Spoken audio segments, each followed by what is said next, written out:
Mbak Susi disergap oleh seekor singa putih yang membuat mamaknya hampir jantungan. Untungnya, singa itu hanyalah ngeprank saja karena mereka berdua sebenarnya adalah sahabat. Dulu, ketika Mbak Susi berulang tahun ke-10, ayahnya memberinya hadiah. Hadiah itu adalah seekor anak kucing putih 1000 cc. Namun Mbak Susi tidak menyukainya. Ia kembali ke kamarnya. Anak kucing itu sangat lucu. Ia melompat ke atas keyboard milik Mbak Susi, bahkan menjilati jari-jarinya. Tapi Mbak Susi mendorongnya dengan kasar. Anak kucing itu tidak menyerah. Ia diam-diam masuk ke kamar Mbak Susi dan melompat ke atas tempat tidurnya. Ia bermain dengan bantal apek dan akhirnya Mbak Susi menerima anak kucing itu. Ia mulai memberinya susu. Mereka bermain bola bersama. Sejak saat itu, anak kucing menjadi sahabat Mbak Susi. Untuk membuat anak kucing senang, Mbak Susi membuatkannya sebuah mainan.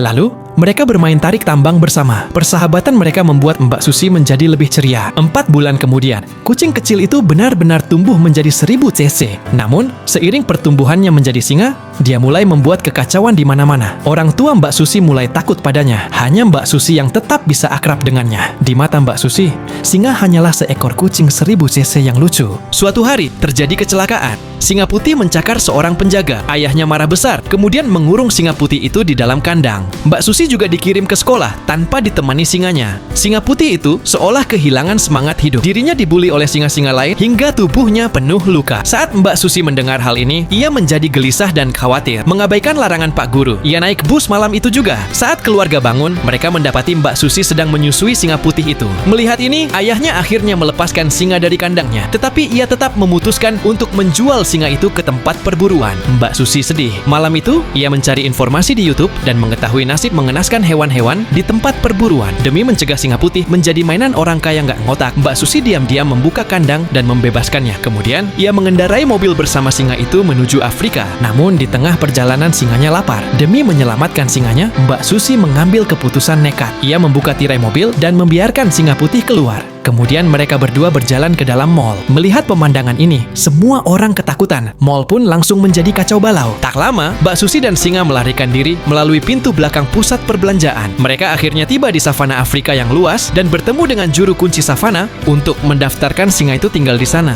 Bagi kalian yang mau nonton, film ini diproduksi oleh Studio Kanal pada tahun 2018 dengan judul Mia and the White Lion.